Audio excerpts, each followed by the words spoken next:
I just wrote today. Are you talking now?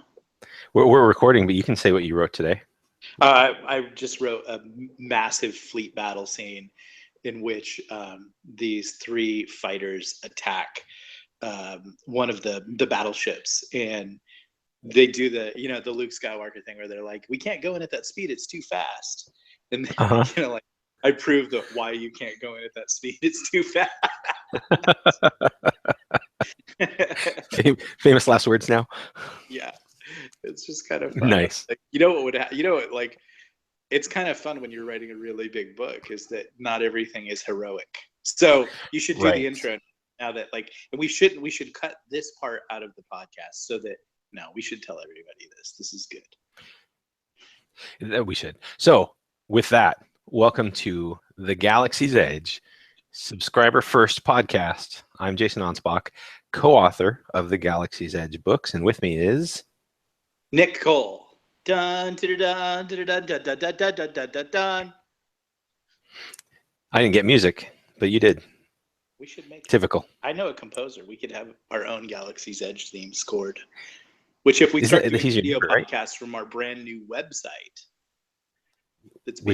if you look, you won't see it. Our brand new website that's being built. Yeah. Yeah. No, you should go and look so you can say, "Wow, I would." Like, if you look at that website today, I remember all your friends look at it right now. You can be like, right? Yeah.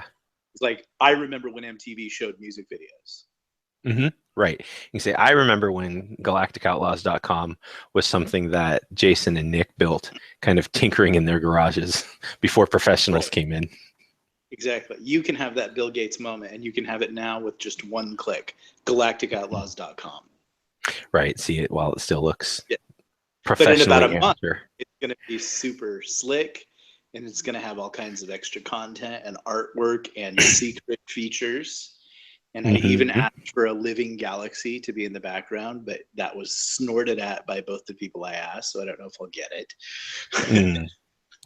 Yeah, so some of those things were a little out there. But one thing we do need to do, and really it boils down to me just uploading photographs, is we've got these really cool vinyl decals that are ready to be sold.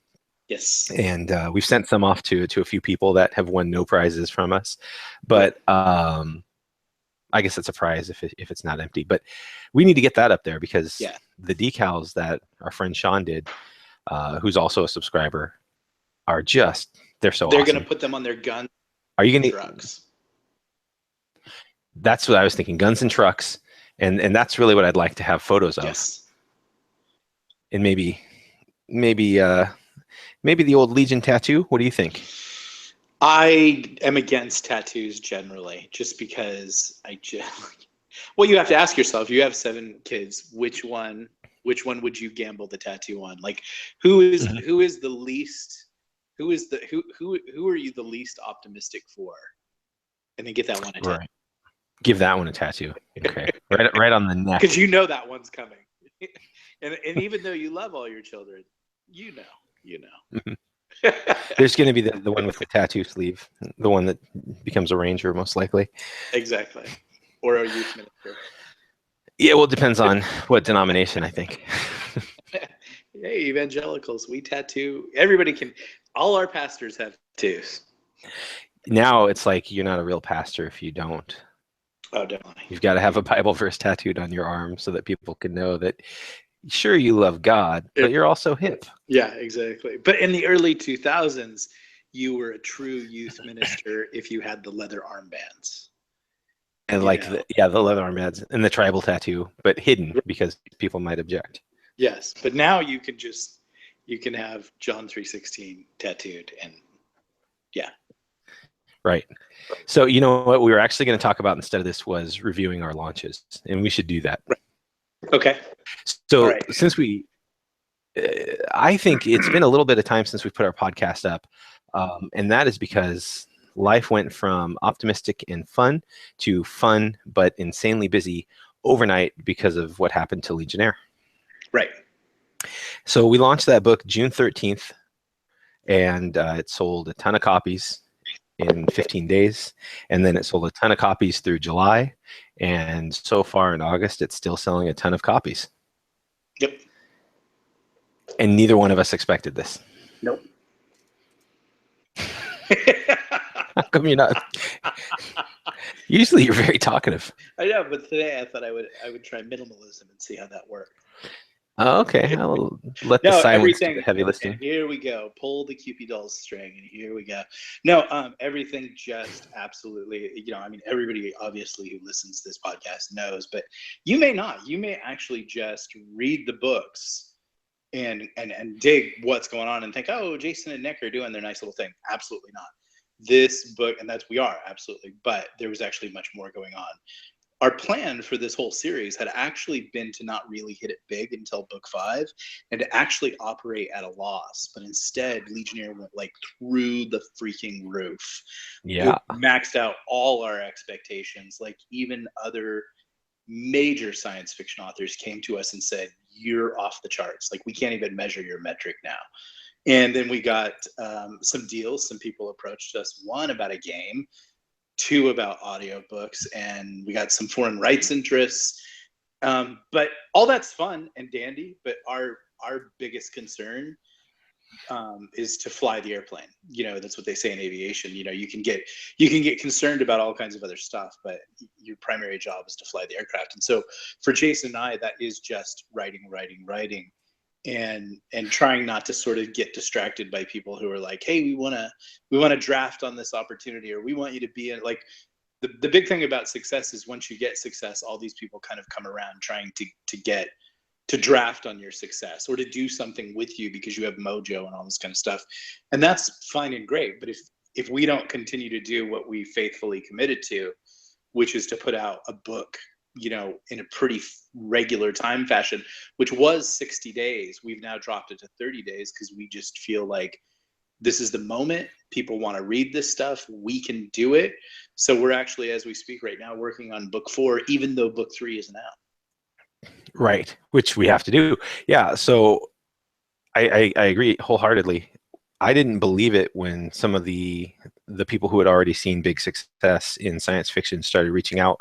There were people who said, well, you guys have pretty much made it now. Now it's just a matter of releasing. And I was like, oh, yeah, we'll see. But they knew what they were talking about because it's just not slowing down. Yeah. And with Galactic Outlaws, it sellers at the same time. We're hopeful that Kill Team Book 3 is going to do the same. It's already right on the doorstep of having as many pre-orders as Galactic Outlaws had. So this is welcome but totally uncharted territory for both of us. Yeah, and I'm not. I mean, I think I come off to people as optimistic, unless you follow me on Twitter. It's a whole different experience. Conservative nihilist. Yeah. I am basically the event horizon of happiness on Twitter. But I'm generally an optimistic person, and I think you kind of got to be as a writer because you literally have to be optimistic about wanting to hold someone's attention for anywhere from a day to 2 weeks. So even though writers kind of some like to affect this sort of nihilism, negativism, you got to be pretty optimistic to waste your life writing a book, hoping people will read it. So I'm generally pretty optimistic, but like when the big people came and said, the big people, we can name names, right? Like we can yeah. I mean, Chris Fox. Name drop? One name. Chris Fox. Yeah, we should. A very awesome space opera series, and is just like the publishing guru. He came to us and said, you guys are just, we can't even measure your metrics. What did he say? What did you say? You're in the zone or something. You've made it. And then he said that you've made it. Part of me says, hold my beer. Because I am acutely aware of all my failures throughout life, and there have been a lot. So when someone says you've made it, I'm like, well, just give me a chance to undo that. So Jason's like, oh crap. Yeah, right. Well, I hopefully like Larry David. our Wonder Twins. Twins. Watch Curb Your Enthusiasm? Have you ever watched it? Never watched Curb Your Enthusiasm, which I hear I'd love because I really enjoyed Seinfeld. You would. It's naughty, so you don't like that kind of stuff. But it is absolutely your kind of humor. And the thing about Larry is that Larry is very literal and specific, and he's the guy, and you do too. He's the guy who challenges people on what they say. They just don't let it go. And like everybody around Larry will be all, Larry, come on. Like they're just cringing for him to, and I feel like you're like that with me. Like, oh, Nick, don't be Nick. But don't worry, I won't be. Every morning I get up and say, don't be me. Right. Be Nick, but not, Nick. Not Nick. Not Nick Cole, controversial author. Not Facebook Nick. I actually am getting paid at the beginning of next month to be Nick Cole, controversial author. So yeah, I heard about that. You're gonna get to go. So to everybody who said controversy doesn't work out. I'm now getting paid money to be me. So which is pretty impressive. No one's invited me anywhere yet, but I think it'll come. But you're too nice. There's no nice conventions. There would be no nice panels. Come to Comic-Con and hear nice authors talk about nice things. They don't want that. America right now wants a cage match. They want to see. Yeah, they do. They want to see John Scalzi and Larry Correia beat the living hell out of each other. And I'm telling you, if those two would get together and just let's just fight, even though Larry Correia is 6'8", and it would he's a big guy. There would be enough money in that for John Scalzi to retire for life. Right, but the quality of life after going up against Larry Correia is very questionable. The quality of life for millions of dollars is far above any quality of life without millions of dollars. No, that's not true. I absolutely disagree with that statement. But I had to say that because it was funny. For joking purposes. So, our friend Steve Berg is listening, and he said that we need to keep the books coming. That's his. So, Steve, we will. And we will. And Steve is one of our best readers. He actually gets early access. And he does here's how motivated Steve is. He goes in and does double and triple edits for us. He reads different versions and gives us feedback. And that is so super invaluable because we're writing at hyper speed. Yeah, we are going to make mistakes. We're not going to make such egregious mistakes. Jason doesn't want me to talk about our store wars anymore. Or Jay Ukasley, but you know who I'm talking about. We're not going to make those mistakes, but occasionally we're going to drop a name or there was one where Jason's like, we already used that, and I'm like, well, I'll fudge it and just In fact, that's something Nick had thought of a name for a starfighter, which he was going to be using in book 4, but it managed to be given to the Republic in book 2, I think, and so. We'll figure it out. But Steve's the kind of guy that finds those things for us. Is that the Republic did have an early developed model of this, and so the new people coming in who we may not even be able to talk about with everybody, but our version of the Empire, which is going to be we're basically doing a growth of the Empire story, and instead of just you coming into it there is the Empire and the Republic, we reversed that and said there's the Republic, and this is the origin story of the Empire. Our empire, not any empire to do with Star Wars, because we don't have a lame emperor. We have a really cool dude. If you read Galactic Outlaws, you know who we're talking about. But I would say that this empire has they've pirated a lot of R&D to get where they are in so short a time. So the Tri-Fighter was something that they looked at and stole. Yeah, absolutely. Maybe took the Tri-Bombers in advance, but it'll all work out. Or it won't. So then that leads us. That's the best. No, it has to. Someone will has to. We're riding the tiger. I loved everything about this, but when they did that Tri-Fighter thing, I just opted out. And it's right. They're like, that's it. That's the hard thing about readers, because in Stephen King's, and here, I have to mention Stephen King in every podcast I go to because I'm so gay for him, and I'm not actually gay, but I'm just a big fan of his, and I'm pretty sure he would hate everything about me. But I love the fact that he put himself in the Dark Tower. I thought that was awesome. But every Dark Tower fan I read, they're like, that's the moment I walked away from the series. Right. Yeah. It takes a lot. a lot of chutzpah, let's say. Is that it? Is it chutzpah? I always no.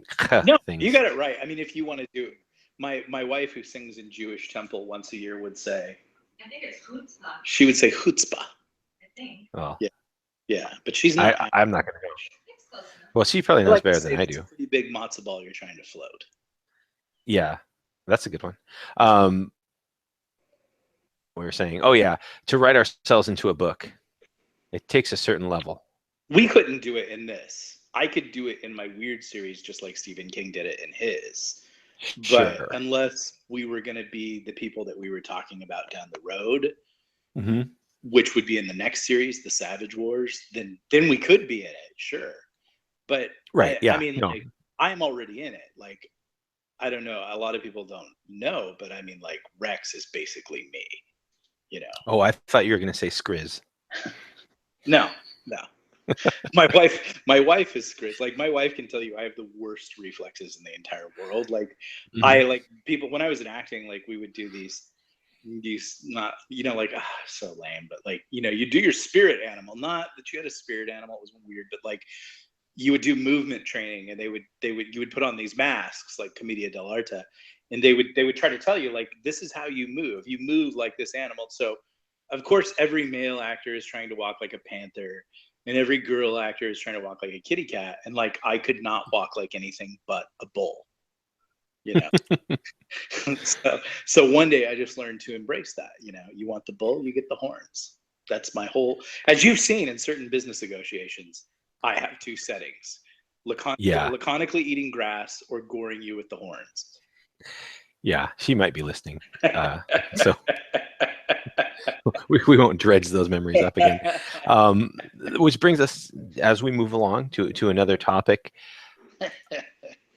just to sort of keep the flow going. Get away from that topic. Yeah, let's come around to that, because we're talking about we won't get another shot at this. Let's talk about, this was our audiobook negotiations. People maybe have heard bits and pieces in other interviews. But yeah, Nick definitely went in playing bad cop, but it all worked out. Yeah. And we have an audiobook contract with Podium.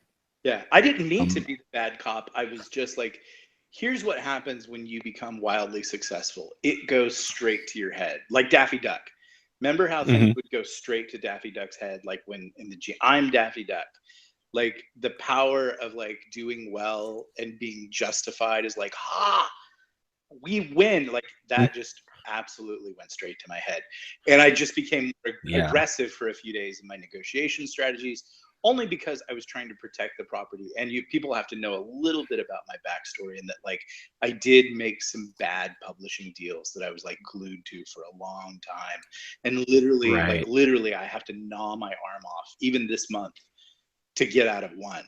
So like, I'm very protective about business now. And I think consequently that's made me more aggressive, and Jason's working with me on that. Right. Yeah. I mean, it worked out okay. The deal didn't fall through. And actually, after we signed, then Tantor came and asked if we'd be interested, and it was too late at that point in time.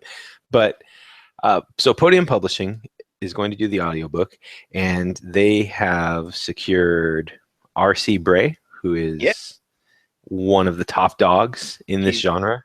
He's big. Yeah, he's a big deal. He's their best guy, right? I mean, that's the impression I got. His voice right now, if you had to. I don't know, because I think that my default right now would just go to that guy that kind of like, in a world where, and I know that's not how his voice actually is. So like, what actor would you liken to? Like, so I had audiobooks done, and the guy who did the weird books to me always sounded like Charlie Sheen. So who would you say this guy sounds like? I actually everybody just told me like, he's enormous and I'm so happy for you, and I'm like, great, and I'm gonna get around to listening to a sample as soon as I write another chapter. Really? Yeah, I mean, you didn't go on ranking on chapters. Like, that's, if you're gonna release a book a month, you commit. Well, you wrote like what, 50,000 words last month. I don't know how to put his voice, except for he's got a nice, manly, resonating voice. But I can't. Like Alec Baldwin. Maybe a little bit of Alec Baldwin. That's good. But not quite as Baldwin-y. Okay. All right. I Like don't think Alec Baldwin would be a very good audiobook narrator. I don't think, now that he's a little bit older, his voice has a bit, you know, I watched The Hunt for Red October, or I started watching The Hunt for Red October, and I told my wife, you know, he was playing Jack Ryan first before Harrison Ford got it. And so then she's watching the movie and she's saying, wow, I wish you wouldn't have told me that, because all I can think about is how much better job Harrison Ford would have done. Do you know who they offered the movie to first? No, they offered it to Mel Gibson before they offered it to Alec Baldwin, and they offered it to Kevin Costner before they offered it. Kevin Costner was the number one choice. And Kevin Costner told them, no, I'm going to go make this movie about Indians in a native language out in Montana for a few years. And everybody worked out okay for him. Yeah, you're a failure. And then he won a gazillion Oscars. That was a good movie. And The Hunt for Red October was a good movie too. Anyway, R.C. Bray, he's going to be the narrator. And the release date that we've officially got is first quarter 2018. Yeah. Someone told us, like, Podium is very good and they're the best, but they do move a little slower. So you're going to get quality, but it's going to take time. And I agree. I would, you know, like, I would rather have really high speed, well done, awesome books than you know, like, have them cranked out and have them be kind of schlocky. So I'm cool with it. But when they said January, I was like, whoa, we're almost going to be finished with the first series by then. And in a way, I mean, that could actually end up being a blessing, right? So if it's a second win type thing with Legionnaire and Outlaws and all these books coming out on audio, it does give you the opportunity where if someone reads those first 3 books, or however many they've got lined up to go, and then says, I don't want to wait, and they know that Whisper Sync is waiting for a reduced price, so they can always get the audio later, you know, maybe they can jump into the series and read it as it goes. Right. Or we're cruising on our next series in this universe, which is, we could, like, tell people who subscribe to this podcast now because they're cool, is going to be called The Savage Wars, and that goes back and explores the early history of the Galactic Republic. And of course we'll see Rex again because he was pretty big during that time. The cool thing is, if people jump in on the Savage Wars series and haven't read Galaxy's Edge, then the audiobooks are a great way for them to catch up. Right. Yeah, that will be a nice way to do it. So anyway, if you've been waiting, you're going to have to wait a little bit longer, but it's only 4 months left in the year. And then we reach that first quarter of 2018. Like, The Walking Dead will be over, then Thanksgiving, and then Shopmas, where you can shop for 30 days. And what? Then they'll probably try to impeach Trump every day between now and then. The New York Times will scream Russians for 180 days. So nothing will really change, and then the books will be out. Right. And so then life can get enjoyable again. Yeah. So that's the audiobook update. And we know people were asking about that. So there you go. Updates for Kill Team. Yes. I just got back from David Gatewood, our editor, today. The amazing David. The first round of edits. The amazing David Gatewood, really the third partner. He's the silent partner. You know, I feel like he's done such a good job focusing. Though Jason's statement in no way, shape, or form gives him ownership of this company or any monetary remuneration from anything. Right. Yeah, that's true. Just to be sure. Well, right. Just like partner subscriber means partner level. I could see subscription with David Gatewood 6 years from now, and he's like, you know, and he looks like Edgar Allan Poe, and he's like that guy from The Crown who ran the Queen's Calendar, and he's all like in your face with a battery of lawyers screaming at you that you can't handle the truth. And you're like, David Gatewood, you're not even the lawyer. And I could just see court being weird with Gatewood. So I want to, Yeah, let's get out there. That'll be Exhibit B. There's a podcast from 2017. So David Gatewood. Right. So David Gatewood. At any rate, he gave us back Kill Team. So my assignment today, and it's hot today in my state. It's like 93, which is not typical Northwest weather. No. We're all complaining about it.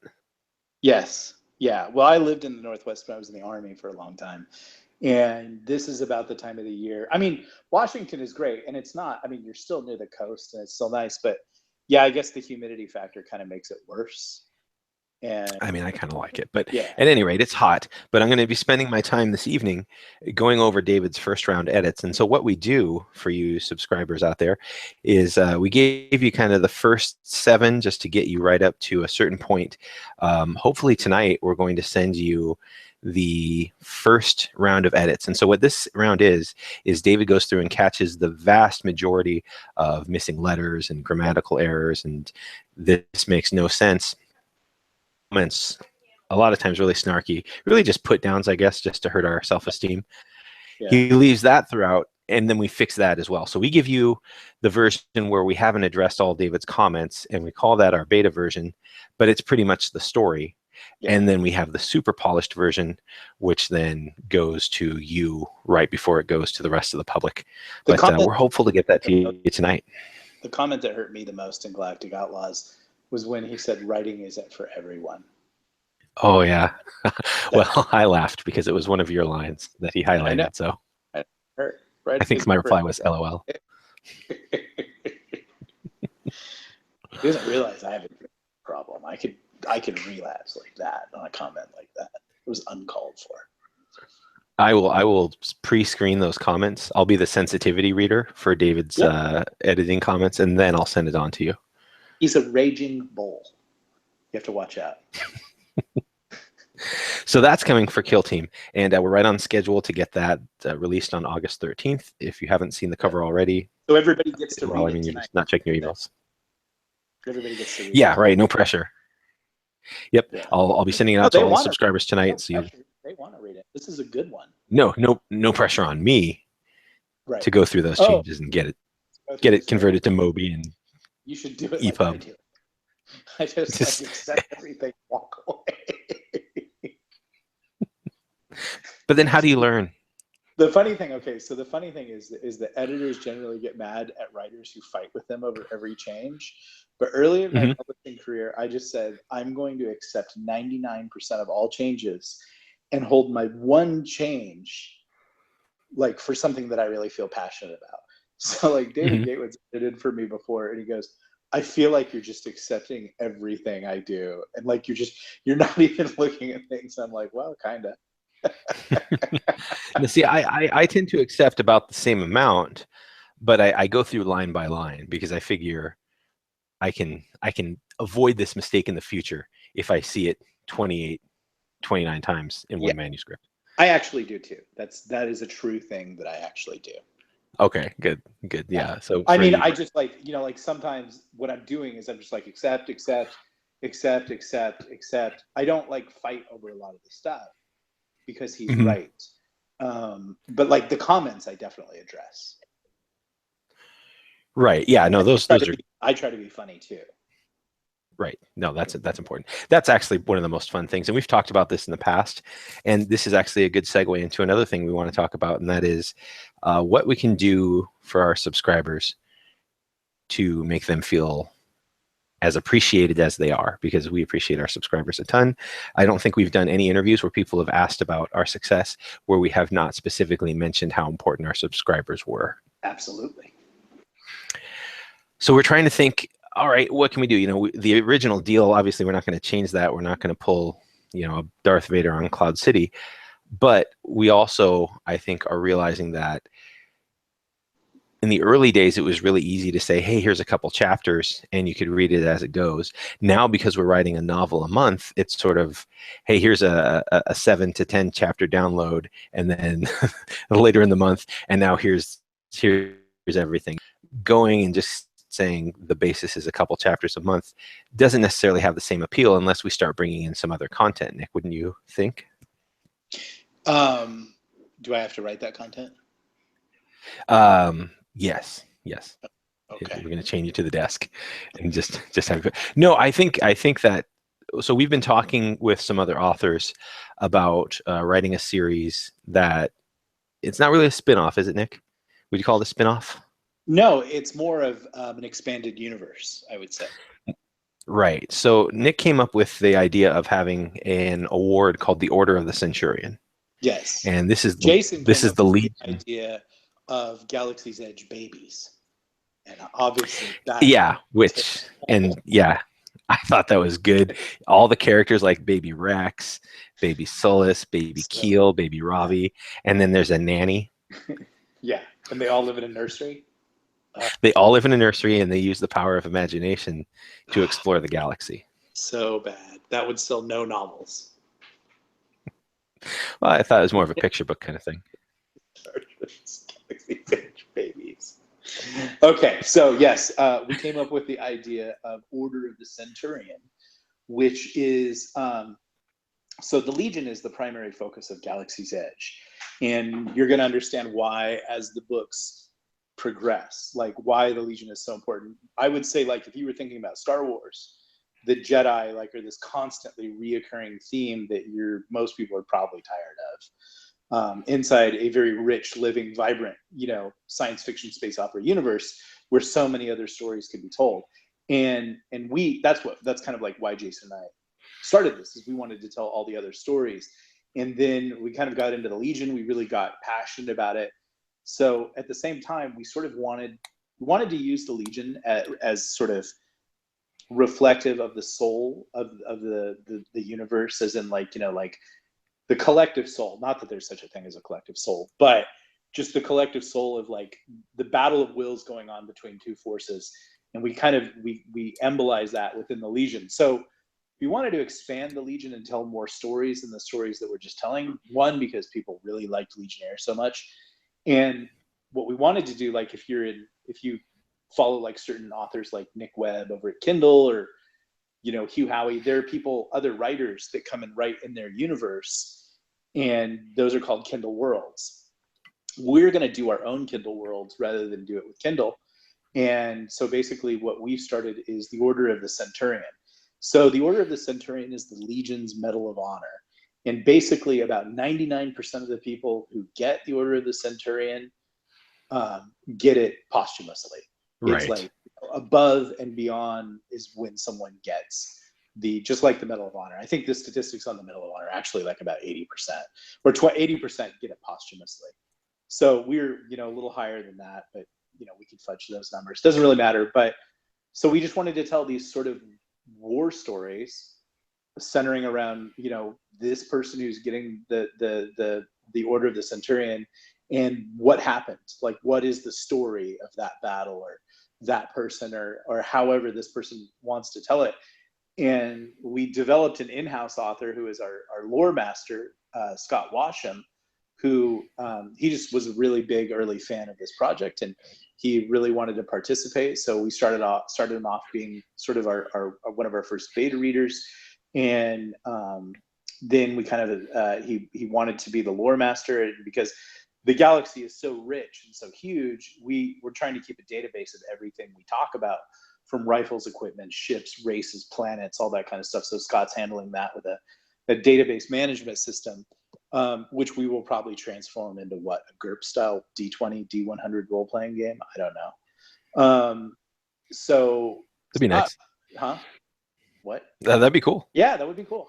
So then Scott wrote a zombie story, and he wanted us just to read it. It was kind of like, hey, I do all this stuff for you. Would you guys read my story? And we were like, we read it, and we were actually so impressed with the quality of his writing, which is a rare thing. Like, a lot of people who aren't writers can't write, and a lot of writers who claim to be writers can't write either. And I'll just say that honestly and brutally. It's probably good for me to say that to people, because a lot of people don't understand voice or prose or how to tell a story. They read a lot of stories, and they think it's sometimes like just a string of current events looped together. I think everybody should try to write. I think it's good for you and all that kind of stuff. But Jason and I both spent a lot of time trying to master the craft of writing it. It is a craft.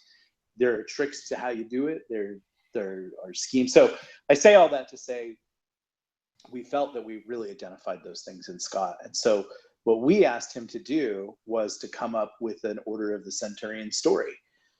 And you take it away, Jason. Yeah, and so he's working on that, and we are planning on including that, plus some other big name authors that we're really excited to work with, but we haven't signed to a contract, so we won't say their names yet. We won't say, we can't say Stephen King, but Stephen King. Right. Yeah, we can't say Stephen King, but we can say Stephen King. No, but actually, it's a really ginormous sci-fi author who's been a huge fan and consigliere to us, and I've actually had dinner with him. And he's a really cool, great guy with real-world military experience of the highest level. So pretty cool stuff. Right. Yeah, he was one of the Joint Chiefs of Staff. I don't think he was. Oh, so his level, I just went right up there. I said access. I think he did. Oh, okay. I think he did a POTUS briefing one time. Ooh, and I know that's pretty impressive. I know that he has a medal. They don't just give out like candy. Not yet. Not yet.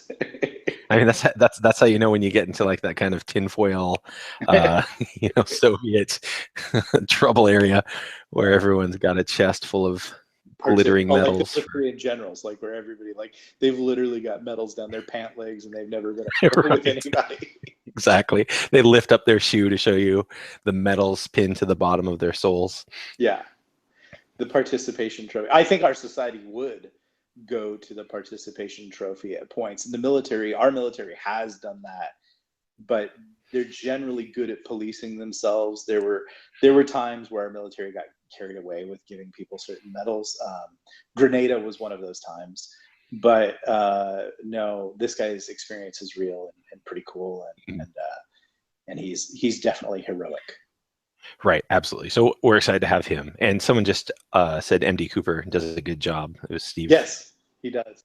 Actually, yeah, totally. If you think that someone would do a good job for us, yeah, you could try to recruit them for us. I don't think we're going to say no, because we want to see this as part of the value for our subscribers, and then eventually publish them for everybody else in a series called The Order of the Centurion.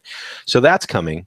We're also going to, we need to work on getting, for our special access subscribers, we want to get a coupon in place so that they can have a permanent discount on everything in the Legion store. And that'll go to our partner subscribers as well. Yep. We're going to be expanding that store, having some new things. You've seen maybe today the post that showed one of the really cool Doomsday Squad patches that Sean made for Galaxy's Edge. We're going to have those available for sale. And that's the squad that Lieutenant Chun was in at the start. And I just thought that was just a really cool looking patch. People have already asked for t-shirts. We'll have to figure out how to do all those things. Yeah.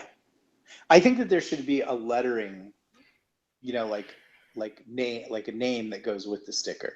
So you can put the sticker on there, but then like beneath it, you could put Doomsday Squad. Ooh, okay, yeah. Kind of like, I know what you're talking about. Right. I know exactly what you're talking about. Like if you were in the Ranger Battalion, you would get a Ranger tab. Right. So we'd have to add that. Well, we can get one of our graphic designers to make that and have the next batch look that way. Right. We do have a really nice Legion crest, which is there. But anyway, we're going to be doing that. We also were thinking about this podcast and thinking that it might be kind of cool to, at least for part of the show, invite our special access and partner subscribers to just come on the air with us and just ask questions or talk about Galaxy's Edge or whatever. Wild political statements. Make wild political statements and get muted and banned from the show. No, we're hopeful for all those things. Depends on how wild. Depends on if it insults Nick or not. It depends on the faction. Right, exactly. Yeah, like if you say taxation isn't theft, then Nick will ban you. We're banning you. Yeah. Yeah. But if you say taxation is theft, you get to come back. Exactly. If you say free Tibet, you're out. Should Tibet not be free? I just know that dirty hippies always say that. So it must be wrong. So it must be wrong. I don't know the issues. I judge the issues based on the people I know. So if someone is like free Tibet, but I don't like that person, then I'm against Tibet being free. And I could not like somebody over like parking styles or just like tattoos or the general, like what it takes very little for me to not like you and therefore not want Tibet free. So yeah, so if someone with a Jesus fish cuts you off in traffic, I'm out. I'm out of the religion. I'm gone. Swear off your faith. Yeah. So going back to our subscriber stuff, what we'd like to hear from you would be things that you would be open to, things that you would dig. I got some pictures I'm going to share with you of the blasters that are being built for the people who subscribed at the partner level right at day one. So they're going to be getting those. And we'll make them available for purchase for other people. But these are something special, kind of a way for us to say, hey, those of you who have been with us this whole time at that level, yeah, we appreciate it. The thing I would say to all the subscribers is we always want to treat you guys like Cadillac Gold. One, because like there's this thing a lot of people don't know about Disneyland. It's called Club 33, and Walt Disney built it, and he built it for these 33 different people. It's very nice. I've been in there one time. It's like a 5-star dining experience inside Disneyland. Corporation. Oh, could you get me in? Huh? No. Could you get me in? Like you have to, now it costs like $500,000. You have to know like a corporate sponsor because they bought out all the old memberships. But the original way that it started is that it was the 33 people who didn't tell Walt Disney he was crazy for building Walt Disneyland. And that's how we think of you. So we always want to make sure that you guys are treated like Cadillac Gold. Right, yeah. So think about some stuff you'd want. I mean, we're not going to say yes to everything, but yeah, we're definitely listening. Private restaurant. Yeah, and part of our redesign is going to be, I think, yeah, we'll totally give you a sticker or send you a picture of a fancy meal. I will take a picture of me eating a fancy meal. Right. Or you could send Nick your picture and he'll put it in an empty seat across from him. Oh yeah, I would do that. It's almost like you're there. Yeah, I would do that definitely. Because you wouldn't get a word in edgewise dining with Nick, I imagine. I would let you take me out to a fancy meal.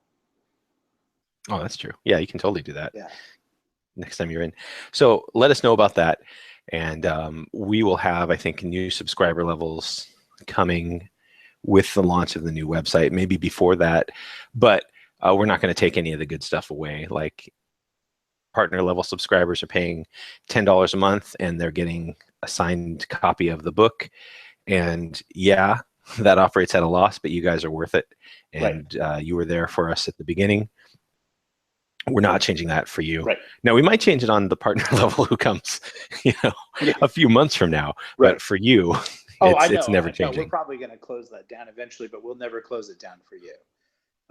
Exactly. But yeah, we can't continue to give that away, unless someone just proves they're like a super reader and they're constantly sharing us on social media. They're buying copies for their friends, and we know who those people are. We know who that, then we're always to us, we just look like that as like you want to gratefully take care of that person. Right. Exactly. So anyway, that's that part. We said we were going to talk about at least one more thing, Nick. I can't remember what it was. It was the developmental progress of Attack of the, what's it called again? The Shadow. And that's the thing. So Nick had been thinking Attack of the Shadow as this book, which this is, we work collaboratively, but each book, so I would say Legionnaire is primarily my brainchild. Galactic Outlaws is probably 60% Nick's brainchild and 40% mine. Does that sound fair, Nick? Yes. Kill Team. I like Kill Team is probably percentages mapped out. Yeah, I know. I do. I keep score, man. I keep score. Kill Team is probably a little bit more my influence than yours, but you've got just such a good arc, such a good. You're gonna love. Story in this book. I love it. Yeah. And then Attack of Shadows. There's a big twist at the end. A great twist that hopefully makes sense because I was I was up pretty late before I finally submitted those files to David. And then Attack of Shadows, that's been Nick's baby from the get-go. It was going to be a big battle book like Red Storm Rising. Right. Attack of the Shadow. But here's the problem. So here's the problem. Nick has always thought of this book as Attack of the Shadow. Right. And according to the percentages, I'm due to have my way. Are you sure? Because what I saw was like the exact opposite. No, if your percentages are Legionnaire was yours, 40%. Galactic Outlaws. Oh, I see. I'm due. See, I thought you were talking about the vote that we put in the group where we dry said, voiced Emperor chuckle. Only now do you understand, young Skywalker. Here are the results from that thing that we asked. We said, which do you prefer? Idea, which was Attack of the Shadow, Yes. or my misunderstanding, which was Attack of Shadows. That makes no sense. Well, it's 10-3 for Attack of Shadows because it's a better title. Makes no sense. Well, so here's the problem with Attack of the Shadow. It sounds like Attack of the Clones. No, that doesn't. It doesn't sound like that. It does. It sounds like Attack of the Clones. So it sounds a little forced. And Attack of Shadows sounds more mysterious and cool. Even though the Shadow is not the Shadow, the superhero, but in this case, the Shadow is Goth Solus. Right. Yeah, that's how it should be. So it'll be awesome as Attack of the Shadow. See, I think it'll be more awesome as Attack of Shadows, but inside the book, you can explain that the Shadow is Goth Solus. Yeah. Is it because you don't want it to be so close to Attack of the Clones? I thought Attack of the Clones was a bad title. Yeah, and now... And I just don't like the extra article. Steve Berg just says he agrees with me. But see, this is our chance to do better what they did wrong. Right, by calling it Attack of Shadows instead of Attack of the Shadow. I think Attack of the Shadow is awesome. I think it's suboptimal. I don't know. And this is why we decided to put it out there, because we had this discussion. This is like where my wife is like, so what did you talk to Nick about for 45 minutes in the middle of the day? And I'm like, we were trying to figure out whether we should have the in the title of book 4. Well, I think when the awesome scene where Goth Solus, attacks an orbital defense gun base all by himself. Well, not all by that himself. Makes pretty much. I mean, like the other troops are there. Yeah, but I mean, like they're not doing it, and then he comes in and he's all dun dun. I think that. Yeah, makes the case, right? I think that'll be a cool scene, but I still think that the goal is going to be to get people to say, "What's this? I want to buy it." Right. And I think Attack of the Shadows has more of a, "Oh, what's this?" as opposed to Attack of Shadows has more of an, "Oh, what's this?" versus Attack of the Shadow. How about a compromise? Attack of Shadow instead of Attack of Shadows. Attack of the Shadows. But why have it's kind of superfluous. The titleist. The guy who actually has to. Oh, that's because he doesn't want to have to manually space stuff. Yeah, but I'm saying he says it looks better. Looks better. I don't think it, but that's just on the card, maybe, right? He said it would make his job easier, honestly, right? When would you ever use in a sentence "Attack of Shadows"? It sounds incomplete and fragmentary. Right. It sounds mysterious. I think this issue is tabled. I don't know. I just no. Well, what we can do is, everybody listening, there's still more subscribers out there. Yeah. The subscribers that we just spent talking about how much we value are overwhelmingly saying Attack of Shadows. Please keep the title short, mysterious, they say. I will pray about this. That's all we can do. That's all we can do. But if we cast lots, the lots have come back from our subscribers. Right. They have spoken. Yeah, they've spoken. But again, I don't know. I don't know. This is in my head. This is the book I've been writing, Attack of the Shadows. I'm halfway through it. Attack of the Shadow. Now, I might totally and completely lose my way. I'm like, shadows. Well, I think the shadows are the entire force that sort of comes out in this book. So at the end of Outlaws, if you haven't read it, you can mute your speakers here for a few seconds. At the end of Outlaws, when Solus says, "Prepare the attack," the shadows that attack the Republic are what he's been building in the background, which you're going to get a glimpse of in Kill Team. Right. Those are the shadows that descend upon the Republic versus the shadow just being like, "Oh, it's all about the Emperor." And it is It is all about this guy. Yeah. There's no But- I. Like for him, there's no I in team, so therefore there's no team. There's just I. Right. So he's like The Rock. No, he's just So like, then he wouldn't use an individual title no, like The Shadow. He would say to everybody in the fleet, "I'm the Shadow. This is about me. It's not about you guys. Not everything is about you guys." Right. Someone raises their hand. So far, nothing has been, sir. And then he force choke. Right. Yeah. That's the point of death. So Yeah. So we'll see. Like you said, you'll have to pray about it. Yeah. You've been thinking of Attack of The Shadow Shadow. for a while. Like since I was born. We could expand the poll and take it outside of the subscriber group. Okay, I'm willing to play And that then- game because you will overwhelmingly see once I contact Cambodia that Attack of the Shadow. Once you hire a click farm. Once I hire a click farm. 67,000 likes.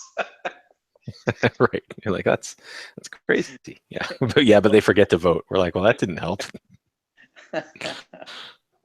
I'm not glued to anything, and it's like the way that I always look at things is just keep a light touch. So of course what everybody likes the best is all that, like the things that I want and make me happy are irrelevant. Right. Exactly. Yeah. That's what I keep telling you. Your happiness doesn't matter. Pretty much. Okay. Sure. But I think Attack of the Shadow, strong title. And if you go with the Lucas Disney thing, like they thought it was a strong title too. The only thing that makes the doesn't make that the article does not make that title weak. Clones makes that title weak. Mhm. It should have been Attack of the Shadows or something like that, or it should have been Attack of the Shadow. That's what it should have been, because the Emperor. See, I think Attack of the Clones fit really well. Yeah, I didn't like it, but it fit really well because it was exactly what George wanted. Attack of the Clones is the perfect throwback to what he was looking at and loving when he was making Star Wars. So it made perfect sense to me that he would call it Attack of the Clones. It was like a total homage. But it's the best of those three movies. I don't know. I don't know that I can. What's the third one? Phantom Menace. The third one is Revenge of the Sith. No, Revenge of the Sith is horrible. Well, that's because it was Revenge of the Jedi was what Return of the Jedi was going to be called, and Lucas liked it, but they scrapped it, and so then he came back around to Revenge of the Sith. Is strong. That movie sucks. Attack of the Clones, from what I remember, was just like full-scale warfare. No, only at the very end. Oh. The rest of it was Anakin being whiny around Padme, and I mean, he did kill a lot of Tusken Raiders, but that's where he had his sand monologue. I hate sand. It's tiny, coarse. It gets everywhere. That's the majority of that movie is just. Yeah, I think I blocked all that out. I think you did, and then at the end, when Anakin and Obi-Wan and Padme are all captured, you get the surprise army of the clones dropping on. That's the end. But that's the very end of the movie, and you get Yoda's showdown with Count Dooku, and we get to see Yoda use the lightsaber and stuff like that. Yeah. Revenge of the Sith actually has more battle throughout the movie. Yeah, but it has that terrible Jar Jar. And much less Jar Jar Binks. Much less Jar Jar Binks. It's all about Jar Jar Binks. Right. So, at any rate, it makes sense for Lucas. I don't know that it makes sense for Galaxy's Edge because I can tell that you are passionate about this point. Well, because remember, when we were initially talking about Attack of the Shadow, you were saying it sounds like the title of a Star Wars movie that was never made. It was like in one of our earlier podcasts. I said, but they did make it. They called it Attack of the Clones, and you're like, oh. No, but Shadow is way better than Clones, is what I'm trying to say. Shadow's awesome. Clones is like a Woody Allen movie. Yeah, I don't think that changing Clones to Shadows makes it good. I think it does. See, I think Attack of Shadows is cool. All right. All right, then it's Attack of Shadows. But hey, let's keep the vote open. Yeah. Right? It's only been up for 5 hours, and only 13 of the 30 something people in the group have responded. Yes. And I only responded because you responded. How much does Nicole's vote count for? How much does what? Nicole's vote count for? She's not in the group. Yeah, but she's Nicole. She's super. I think that just like you and I canceled each other out, Right. our wives can cancel each other out. Your wife probably likes Attack of the Shadows. I don't think so. She seems like a sensible type. She Not is very given to sensible. Willy-nilly flights of fancy. No, she's not that at all. So, but how much should kid votes count? 0. Children should I could stack the deck. Children should be not even seen or heard. That's the Cole household rule. It's literally like when kids go down the street outside my house, I'm just like, I glare at them. You're known as that guy. I am that guy. Was there that guy when you were growing up? A huge success so that I can build a moat. You could just move like out of Los Angeles. It's shaping up to be that way. I think. I think I'm gonna buy like a moon house on top of a rock out in San Bernardino. That some crazy 1970s architect built. Just like watch the arid desert wasteland day after day after day. That will help you right down that way is where parts of Star Wars were filmed. Oh, even better. See, the Jedi were filmed way out that way. It'll make for, if you ever want to go back to the Old Man in the Wasteland, you'll have backyard inspiration. Who says I ever left? HarperCollins. Maybe a little. All right, we shall table the Attack of the Shadow method or tape discussion for whenever. But Unflex, whatever you guys want, it's all good. Yeah, we'll genuinely leave it up to the poll, and we'll keep that poll open right up to the point where we've got to either put it up for pre-order. That poll exists until pre-order, and the more subscribers that come in and vote, the more it can shift one way or the other. Yeah, that's not fair. Maybe just a whole new title. Maybe what? Like Shadows 2, Electric Boogaloo. Yeah, we could do that. Well, or in Savage Wars, you could have Attack of the Savage. Attack of the Savages. Well, if you want to pluralize it. Well, it would be because there's no savage, there's savages. In this one, the Emperor is just the shadow. And the reason I said that is because he's a shadow of the past. Right. Yeah. He is a shadow of the past. Right. But shadows, there's a way to make it shadows. I can see that. I think shadows makes it immediate about the military novel, kind of like Red Storm Rising. Right. The storm is not one person; it's the entirety of the Russian military machine. Sure. But you could have made the argument that the Red Storm Rising was, the defense minister orchestrating this invasion of NATO in the West. Right. Yeah. Exactly. Did you enjoy that book?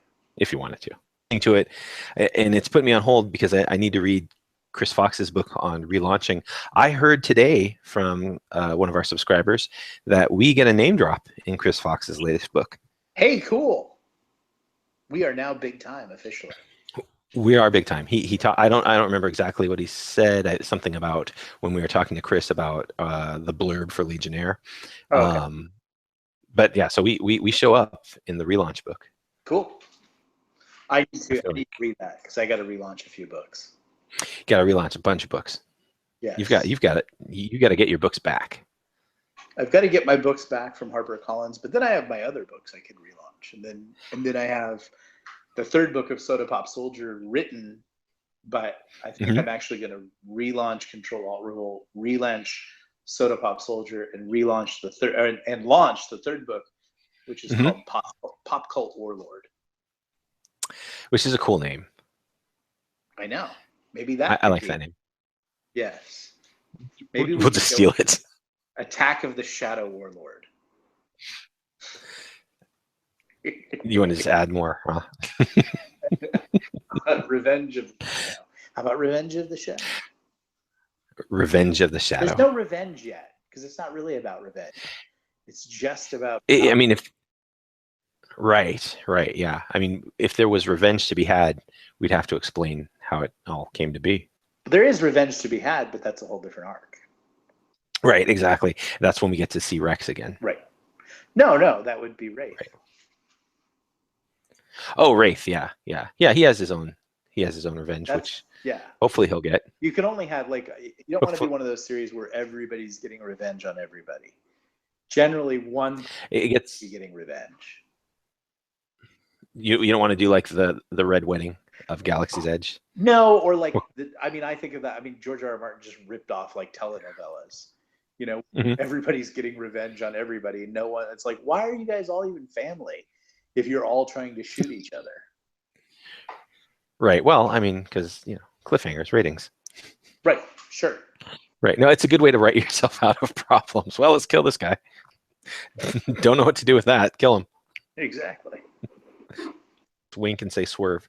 So I have a question for you that Sure. someone had asked, and that is, are you getting, I don't know if flack is the right word, but are people coming after you saying, I want the weird books, but now Galaxy's Edge is the tiger?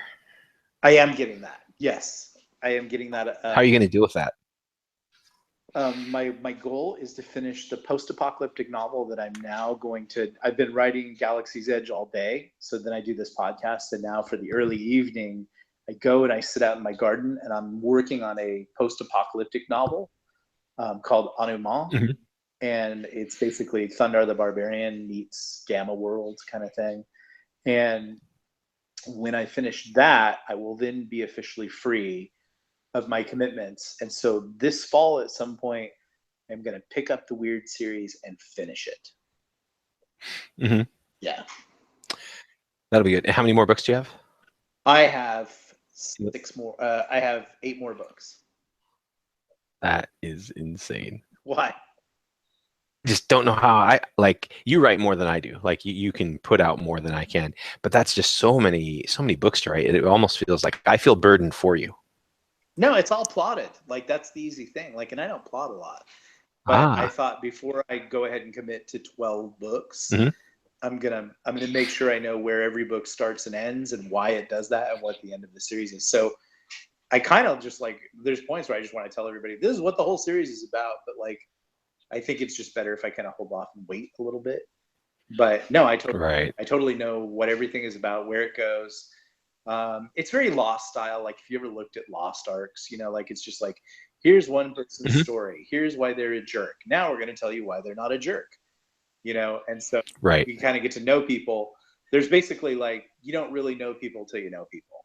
And that's what the series is, but it's set against this. And this is the weird thing. A lot of people say it's a zombie series, but it's not really a zombie series.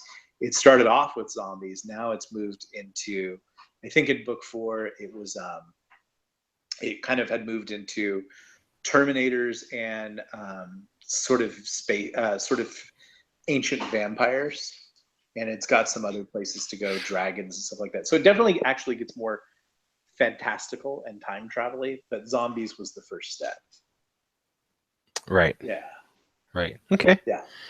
I mean, I like those books. I like those books a lot. And I actually have written in that weird universe, right? Like my sole short story for sale takes place in one of the sub-universes where it's a post-apocalyptic Western world. I know. Yeah, that was a fun story, and I hope someday it'll get turned into a Kindle world, and people will want to write in it. But then there's the argument maybe we should just relaunch it under the Galaxy's Edge thing and market it and kind of open it up and make it. But then again, the stink of Apocalypse Weird was so devastating. I don't even want to taint Galaxy's Edge with it. But yeah, separate companies. Separate companies, but it just, that's what this project came out of, and that project was just nothing but weird from the beginning. It started off with Hugh Howey and a bunch of other big names, and then it got weird, and then it should have died, but then I was I'm an optimist, everything will work out, and then it should have died, and it should have died, and it should have died, and I just kept because I really wanted to write these 12 books. Then I suddenly found out I was babysitting everybody, and then I was becoming and I had these two business partners who didn't want to do a lick of work, and I was like, and it was just so awful. And it literally, honestly, for a while there, it kind of ruined my life because I suddenly was doing that thing that writers should never do. I stopped writing. And in fact, I just had not a major publisher, but a pretty big publisher, because I told him a new project that Jason and I want to work on. And he was like, why don't you come and do that for us? And you could just oversee it. He thought it was being enticing me. He was like, you can just oversee it and run it, and we'll just get the writers. And I'm like, I hate other writers. I like Jason.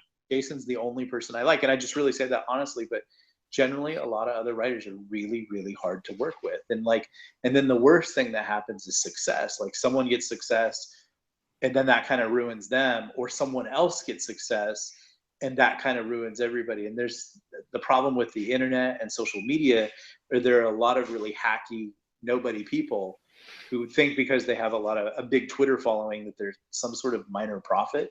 And so they get this huge enhanced sense of self, but a writer is nothing more than a customer service provider and a cheap entertainer. You're trying to do everything that you can entertain somebody, not stroke somebody's ego. So when they said oh, we'd like to do that next project you're talking about, I was like, no, I would just like to do it by myself with Jason and be left alone. And then that goes against this thing that we were saying about the Centurion stuff, but I'm not writing their books. I just ask them, hey, do you want to tell? And what we told a lot of them is just take a popular war story or an actual war story or a movie that you liked and just sort of reinterpret that for the Galaxy's Edge universe. And to me, that feels pretty safe.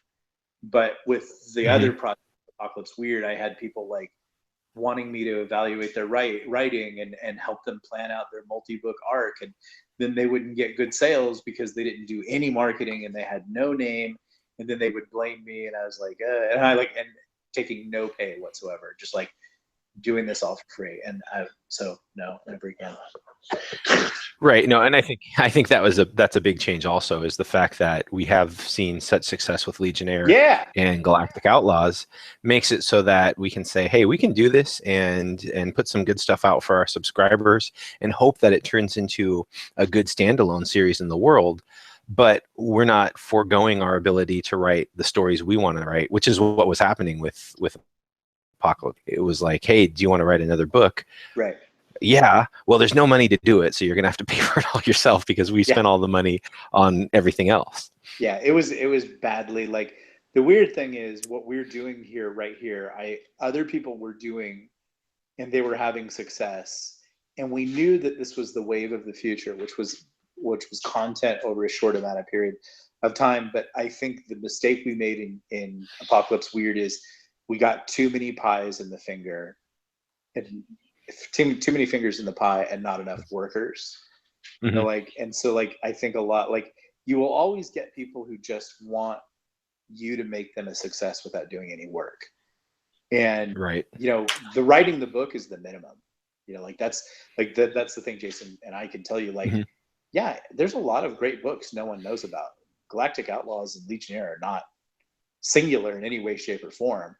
There are, that's the wonderful thing about Amazon. There's a lot of great stuff on there, but the minimum entry requirement for writing a great novel, then you have to do all this other stuff marketing and networking and horse trading and social media and all this kind of stuff, and even then that's no guarantee for success. But it's just amazing the amount of writers that are out there that just want you to either make their career for them or show them which button to push that immediately gives them 25,000 sales. And when you have to tell them no, it's actually, it's man-to-man combat, reader-to-reader combat, selling, engaging, they're like, nah, I don't want to do that. Or even the thing that's daunting Jason and I right now, if anybody's listening and they're a master of ads, if someone could teach us ads at a pro level, that would be great. But when you get into how to run ads on Facebook and Amazon, it's overwhelmingly Byzantine to the point of you're forget it. But if you don't do that, your books die. Right. It's like alchemy. We're so this will turn it into gold. Yeah. That's the best advice for running ads. Attempt to turn lead into gold 100 times. and for no reason that you'll ever be able to figure out, it will turn into gold 3% of those times. Right. In attempt to attempt to figure out why it did and reproduce. And that's literally literally the best book on the market telling you how to do ads. Yeah, right. That's the source that you're reading. That's what you get. That's what it boils down to. For no reason that you will understand, you will do well. Now try to reproduce that. Right. Yeah. Good luck. Thanks for buying the book. Okay. Right on. All right. Well, I think we're at the end of the road, end of the show. In conclusion, we would finish. We were quitting. Oh, okay. All right. Well, the end of the road would be the last book, The Phantom Menace. Mm-hmm. Yeah. Right. Yep. The Phantom Menace. The Phantomer. Yep. The Phantom Menaces, or just Phantom Menace. The last book is Star Wars. Well, I think that we both know that the last book is going to be all a dream. Right?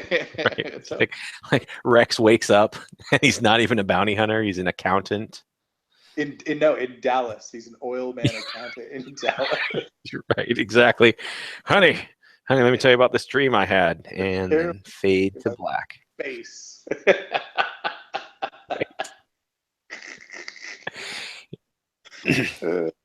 That would be awesome. Yeah, we probably gave away too many spoilers. Thank you. All right. Everybody. Well, yeah, thank you for listening. And please do let us know how we can make your subscription even more valuable to you. Obviously, there's some value because you're sticking with us, and we appreciate that. But we want to make sure that it's tip-top for you. We're happy to have you with us, and we want to take care of you first and then take care of the readers second. And we mean that seriously. Yep.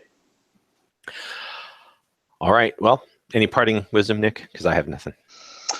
I would say to everybody that if you start reading a book that you don't like, put it down and pick up a book that you really want to read, because life's too short to read something you don't want to read.